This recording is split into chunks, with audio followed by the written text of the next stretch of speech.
Si ça vous regarde, ça nous regarde. Bonjour à toutes et à tous et bienvenue dans votre émission de société. Ce mercredi 8 mars, c'est la journée internationale des droits des femmes, l'occasion chaque année de faire le point sur les avancées réelles en matière d'inégalité entre les femmes et les hommes, inégalité sociale, inégalité professionnelle, inégalité salariale. Certains points évoluent favorablement, d'autres beaucoup moins, vécus, ressentis et revendications dans notre département avec nos trois invités. Karine Pézra, bonjour. Bonjour. Vous êtes la déléguée départementale aux droits des femmes et à l'égalité femmes-hommes en préfecture des Vosges, bien évidemment. Merci d'être avec nous sur ce plateau. Stéphanie Antoine, bonjour.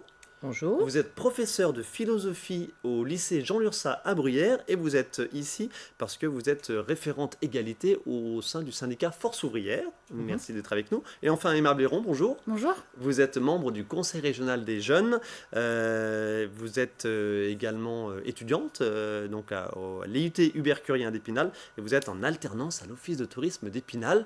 Dernière casquette pour vous présenter, vous êtes bénévole à la Croix-Rouge. C'est ça. On va en parler dans quelques instants. Merci à toutes les trois de votre participation à cette émission. Alors, petite précision tout de suite auprès de nos téléspectateurs, bien que le sujet soit évidemment d'une importance capitale, avec une femme qui meurt tous les 2 jours sous les coups de son conjoint ou de son ex-conjoint, nous n'allons pas beaucoup parler au cours de cette émission des violences faites aux femmes. Le 8 mars, c'est bien la journée de défense des droits des femmes et de l'égalité. La journée contre les violences, c'est le 25 novembre. Nous y consacrerons donc prochainement, donc l'automne prochain, une émission entière parce qu'il y a déjà donc largement à dire sur les droits autres que les droits d'intégrité physique, et j'ai envie de dire, bien sûr. Donc, focus bel et bien sur les notions de droit et d'égalité pendant les prochaines 26 minutes. Karine Pézra, j'ai envie de dire, déjà très globalement, quel est l'état d'esprit aujourd'hui? C'est vrai que voilà, on est à la veille de cette journée du 8 mars. On met ça en exergue au niveau national, dans les médias évidemment à ce moment-là, mais c'est un combat de tous les jours qui prend de l'ampleur parce qu'il y a encore beaucoup à faire, voilà, très globalement. Il y a encore énormément à faire, bien que les choses évoluent, hein, on va les évoquer.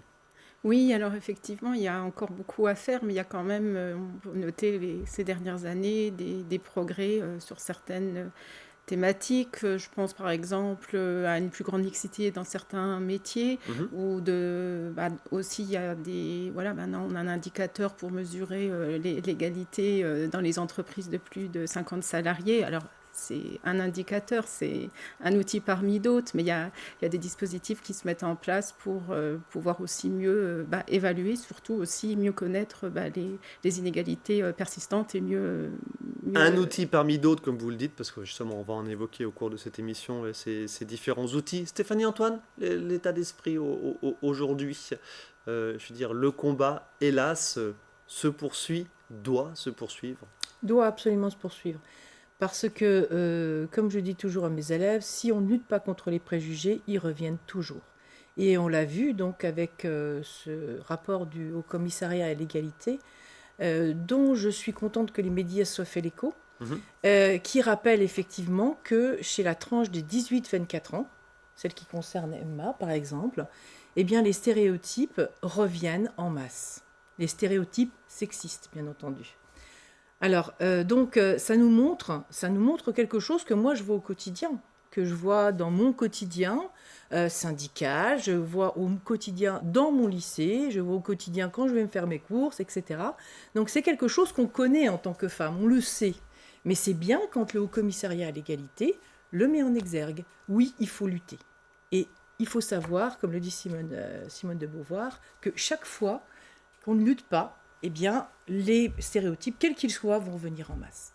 Emma Blairon. Et particulièrement sexiste. On va évoquer tout cela, bien sûr. Merci beaucoup, Stéphanie Antoine.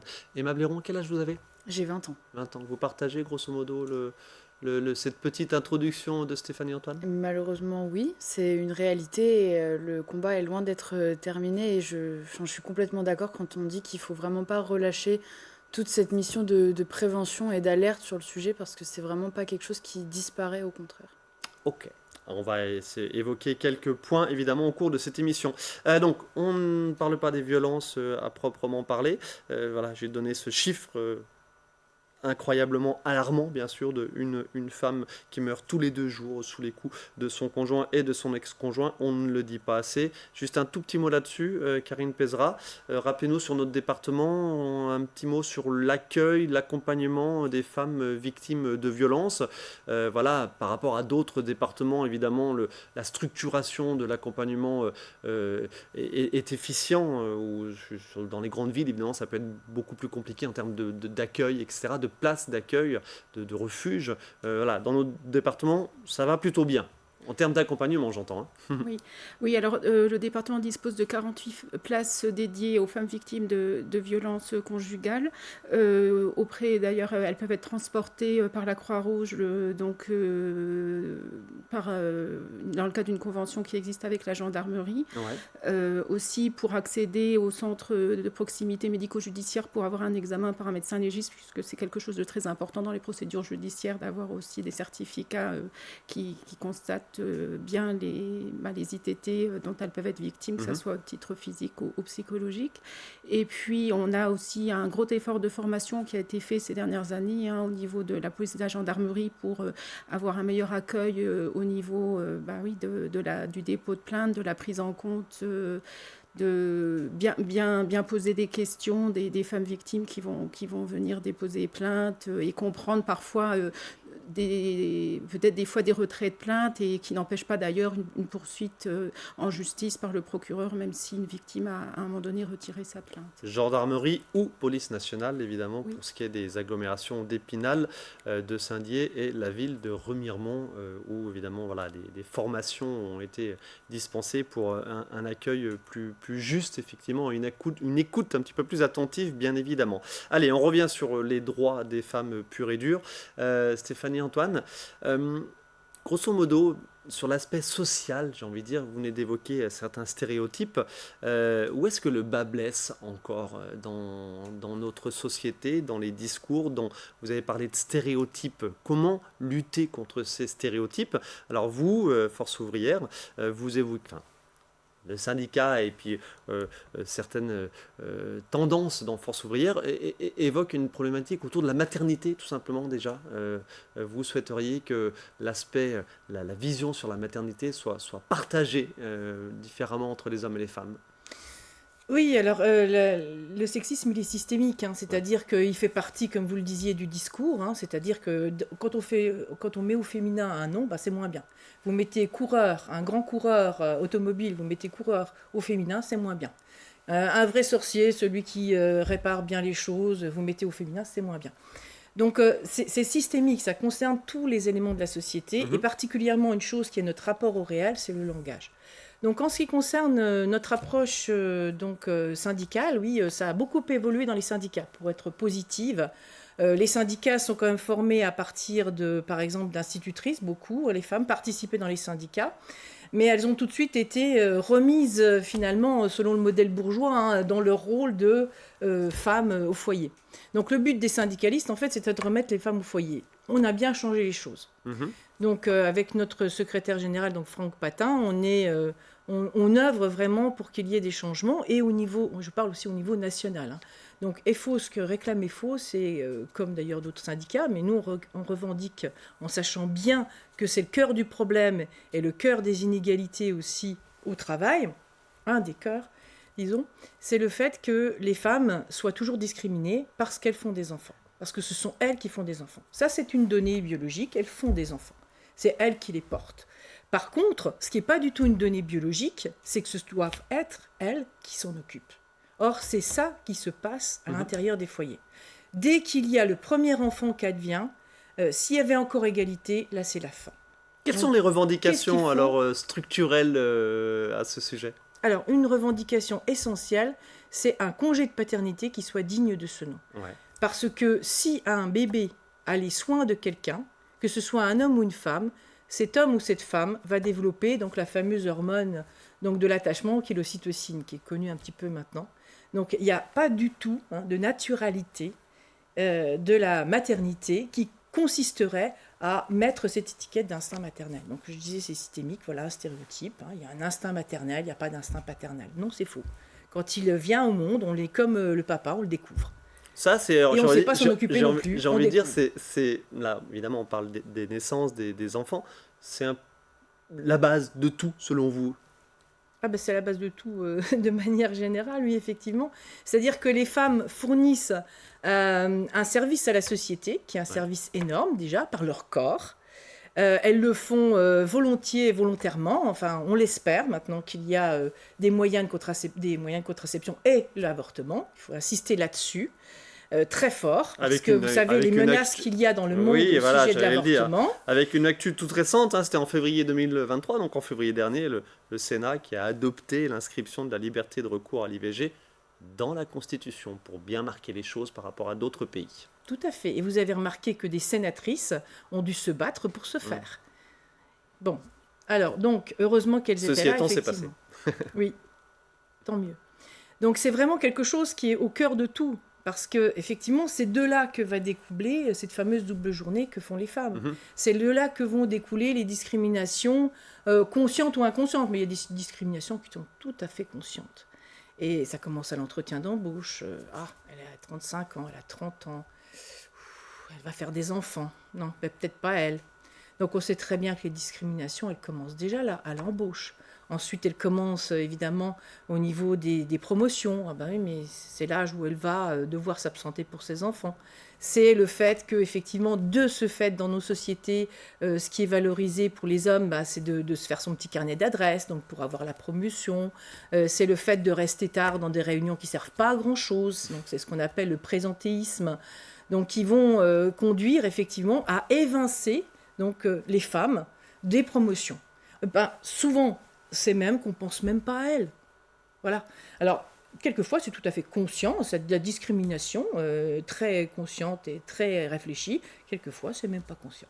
Karine Pézra, c'est pas votre travail premier, parce que j'ai envie de dire, évidemment, vous dépendez des services de la préfecture, vous appliquez des choses, vous mettez en branle des dispositifs, etc. Mais l'état d'esprit aujourd'hui par rapport à ce que vient de dire Stéphanie et Antoine sur la perception de l'image sociale et du rôle social de la femme, comment vos services, comment l'État, comment les services publics peuvent accompagner ou pas, est-ce que c'est son rôle, je ne sais pas. C'est ce statut de la femme dans la société. Oui, alors sur ce que évoquait Madame Antoine, il y a comme une réalité dans le déséquilibre du partage des tâches domestiques au sein d'une famille, qui est au différentiel de 2 heures environ par jour au bénéfice des hommes qui font 2 heures de moins que les femmes chaque jour dans les foyers. C'est des études de l'INSEE. Et on découvre un gros écart sur notamment le recours au temps partiel des femmes, qui est quand même motivé aussi dans la majorité des cas pour des raisons familiales. Bon, ça peut être les enfants, parfois aussi les parents âgés, mais les femmes y recourent bien davantage que les hommes. Et donc là, c'est effectivement un différentiel important. Donc la question, c'est aussi la façon dont les employeurs peuvent réagir, que ce soit dans le public, par rapport aussi aux demandes de temps partiel qui peuvent... On revient tout de suite sur l'aspect professionnel, sur l'aspect activité économique. Est-ce qu'il n'y a pas un état d'esprit de base à changer par rapport à la perception de l'entité féminine dans la société ? Si, certainement, et d'où l'importance justement de l'éducation, de tout ce qui peut être lutte contre les stéréotypes de genre. Et donc là, je salue les initiatives qui sont menées par des collectivités, des établissements scolaires, avec souvent des ateliers théâtre ou des forums pour sensibiliser les plus jeunes justement à tous ces stéréotypes genrés, que ce soit d'ailleurs dans le comportement quotidien ou après dans l'orientation professionnelle, sur les rôles de la femme et de l'homme dans la société.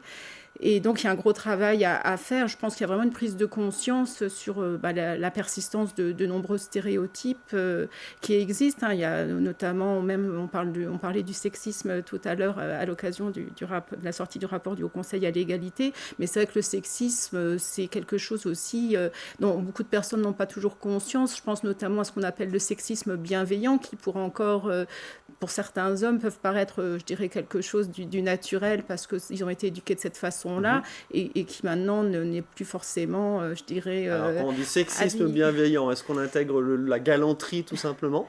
C'est la subtilité, voilà, de voir, dans le cas surtout professionnel, je parle, parce qu'effectivement, il y a la vie personnelle, la vie de tous les jours, où on n'est pas, mais dans le cadre professionnel, effectivement, il faut être extrêmement vigilant maintenant, justement, pour ne pas encourager cette différenciation entre hommes et femmes quand elle n'est pas justifiée par un niveau de compétence ou sur les comportements au quotidien qu'on peut avoir entre collègues. D'accord. Emma Blairon, votre regard de jeune étudiante et en cours d'insertion dans la vie professionnelle, vous sentez une évolution, alors pardon, mais on a l'impression d'une évolution dans le mauvais sens par rapport à cela, bien qu'on a évoqué, il y ait plein de dispositifs qui gomment les différents genres, bien évidemment, et je veux dire, les attributs pas très agréables autour du genre. Je dirais que je sens l'évolution. Après, j'ai la chance d'être dans une entreprise où c'est des questions qui ne se posent pas. On est tous traités de la même manière, peu importe le sexe que l'on est. Mais on remarque encore aujourd'hui qu'effectivement, des fois même involontairement, le sexisme est ancré dans les mentalités. Et je rejoins Karine sur le fait que tout ça, ça se passera par l'éducation des nouvelles générations. Et il faudra qu'on fasse comprendre qu'il y a des choses qui sont peut-être ancrées, mais qui ne sont plus du tout d'actualité et qu'une femme peut faire tout autant qu'un homme et un homme fait tout autant. Vous l'avez ressenti au cours de votre scolarité récente ? Je pense pas l'avoir ressenti moi personnellement, mais j'entends et je vois des cas autour de moi où effectivement on se dit c'est une femme, peut-être que c'est peut-être trop ambitieux pour elle, alors par chance je l'ai pas vécu, mais c'est des choses qui existent encore malheureusement aujourd'hui. Ok. Allez, on va parler d'inégalité professionnelle et donc d'inégalité salariale dans cette seconde et dernière partie de l'émission. Le temps passe très vite. Avec déjà ce chiffre pour ce qui est de l'inégalité salariale entre les écarts donc de salaire entre les femmes et les hommes, il était de 18,6% en 2000, en 2019, donc près de 20 ans plus tard, il était de 16%. Un écart qui a baissé seulement de 2%, de 18 à 16 en 20 ans. Je veux dire, voilà, tout est dit, c'était en 2019, donc depuis il y a eu la crise sanitaire, la situation économique et sociale qui s'est encore un petit peu dégradée, etc. Stéphanie Antoine, c'est alarmant le fait qu'on parle encore de discrimination salariale dans les entreprises aujourd'hui. Ça doit nous alarmer, ça c'est sûr, c'est ce que je disais. Donc, si on ne s'alarme pas, les choses ne changeront pas. Comment on l'explique et comment on combat ce fléau ? Alors, on l'explique par la double journée, on l'explique par les discriminations, on l'explique par les habitudes de pensée qui sont très ancrées.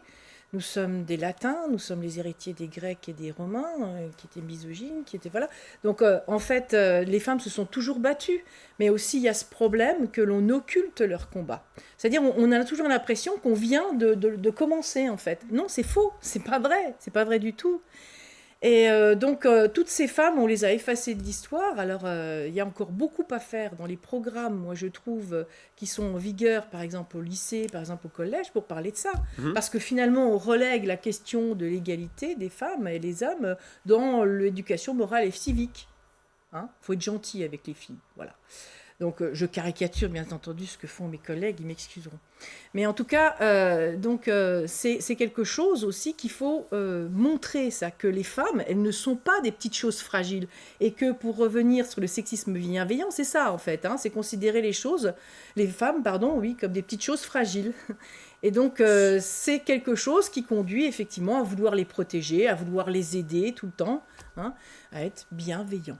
Sur l'aspect salarial, je me permets d'insister, quid des évolutions récentes de dispositifs.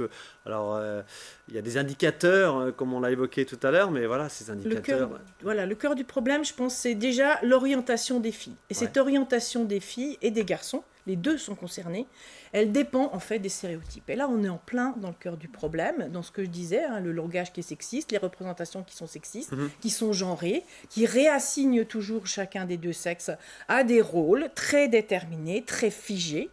Donc ça, c'est l'orientation et ça nous concerne, nous, dans nos métiers. Donc, ce que demande le Haut Conseil à l'égalité, c'est qu'on arrête de palabrer aussi, c'est une de ses premières recommandations, et qu'on donne des sous, qu'on donne de l'argent, qu'on donne des moyens. des moyens à l'éducation nationale, par exemple, pour pouvoir, ou des moyens à la police, à la justice, pour pouvoir mettre en œuvre des dispositifs effectivement qui protègent les femmes quand elles sont à protéger par rapport aux violences, qui donc permettent de faire une prévention, donc pour que les choses changent dans l'éducation, dans l'instruction que nous donnons. Pour ça, il faut de l'argent, parce que moi, je le fais volontairement, ce que je fais au niveau référente égalité pour mon lycée, mais il y a peu de référents égalité. Pourquoi ?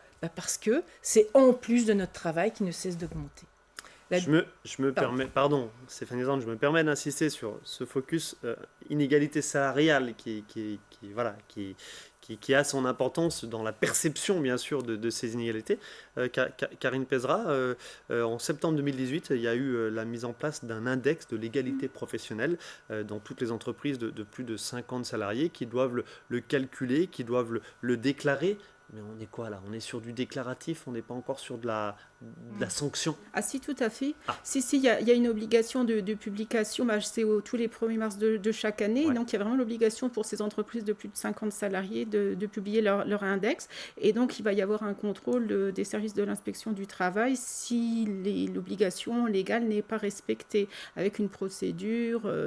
L'idée étant surtout quand même d'accompagner, puisque l'idée c'est pas tant de sanctionner, mais de faire évoluer les entreprises qui ne respecteraient pas cette obligation légale. Et il y a un score de 75 qui doit être atteint pour être considéré comme, on va dire, avoir un niveau suffisant de réponse aux index. Et donc, on est sur notre moyenne actuellement au niveau national de 86, sachant que on n'a que 2% des entreprises, par contre, qui obtiennent la note de 100. 2% des entreprises qui sont parfaites, dire, qui sont idéales. D'accord. Et donc, on a encore du travail, mais disons que c'est un instrument qui peut donner une idée. Et on parlait justement de l'égalité de salaire. Et donc, effectivement, il y a un critère de savoir combien dans les plus hautes rémunérations, dans les plus hautes rémunérations de l'entreprise, est-ce qu'il y a une parité.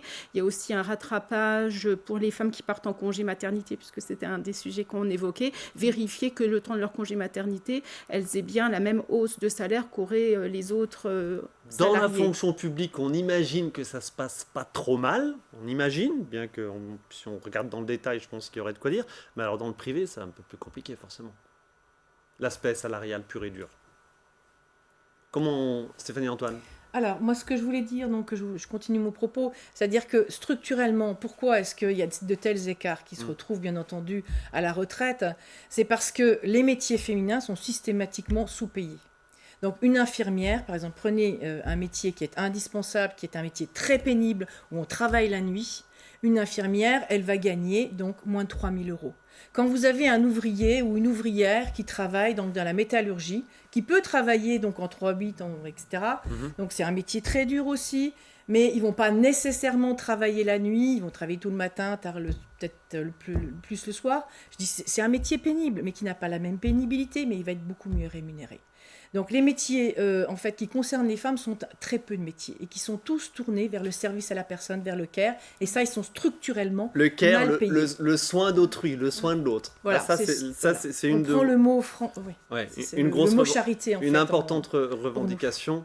J'ai envie de dire valoriser de façon salariale, valoriser plus les soins à la personne que la production de marchandises, de produits. Oui, et je pense que ça, c'est l'avenir.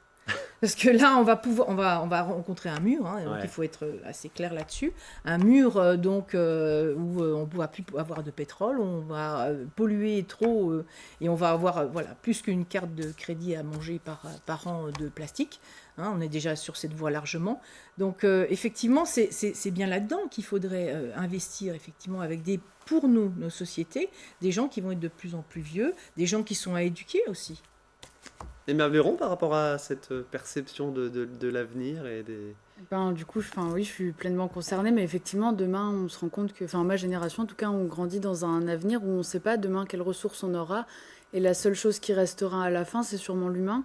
Donc effectivement, ça passe par éduquer et continuer d'éduquer, et même pas que les jeunes, parce qu'il n'y a pas que les jeunes qui ont besoin d'éducation, et ça, j'en suis pleinement convaincue. Emma Véron, merci beaucoup. Je n'ai pas évoqué en début d'émission quelque chose sur lequel vous travaillez précisément. Il y a ce violentomètre, c'est on le connaît au niveau national, mais au niveau régional, donc au sein du Conseil régional de la région Grand Est. Je reviens pour finir cette émission sur les violences, pardonnez-moi. Donc le violentomètre, c'est un dispositif national avec évidemment une échelle graduée par rapport à sa situation et à une violence qu'une femme pourrait subir véritablement s'en rendre compte. Vous travaillez au sein du Conseil régional des jeunes sur un violentomètre rond, on va le voir en image. Donc c'est quoi? C'est quelque chose de plus accessible, plus fin? C'est ça, on a voulu faire une refonte de ce violentomètre qui à la base du coup n'était pas fait par la région Grand Est. Donc là on voudrait en créer un 100% made in Grand Est, si je peux dire ça comme ça. Et c'est surtout un dispositif qui va être fait par les jeunes et pour les jeunes, pour que ce soit vraiment accessible et pertinent dans la démarche. Donc il va être rond pour que ce soit une forme qui puisse interpeller, qui soit peut-être plus attractive, qu'on la regarde un peu plus. Et donc c'est un outil qui va permettre de déterminer si une relation est saine ou non, et à quel niveau une violence, quand est-ce qu'on rentre dans la violence et dans le niveau d'alerte. Et on ne parle pas que de la violence physique, on parle de violence par exemple administrative, quand on n'est pas libre de disposer de ses papiers d'identité par exemple comme on le souhaite. C'est des choses où on se dit c'est pas possible, mais ça existe bel et bien. Donc on veut vraiment alerter sur ça. Et un point très important, c'est qu'on a choisi des terminologies de phrases pour illustrer les violences qui sont non genrées, parce que on pense aussi que toujours stigmatiser le fait que par les femmes, ça n'aidera pas à l'égalité. On ne genre pas parce que les hommes et les femmes doivent être placés à pied d'égalité pour qu'on arrête de discriminer aussi. C'était quelque chose de très important. Merci beaucoup Emma Blairon pour cet appel. On est revenu sur les violences parce qu'évidemment c'est vrai que c'est le sujet premier, mais on l'a bien compris au cours de cette émission, il y a d'autres inégalités et nombreuses. On n'a pas parlé de santé non plus. Emma Blairon, au sein de la Croix-Rouge, vous travaillez à Force ouvrière aussi par rapport aux inégalités de santé, de précarité menstruelle, etc. Pour les femmes, notamment celles dans les milieux défavorisés. Merci beaucoup, on aura peut-être l'occasion d'y revenir ultérieurement. Merci de votre participation à cette émission. À très bientôt sur le terrain. Merci à vous de votre attention. On se retrouve la semaine prochaine pour une nouvelle émission.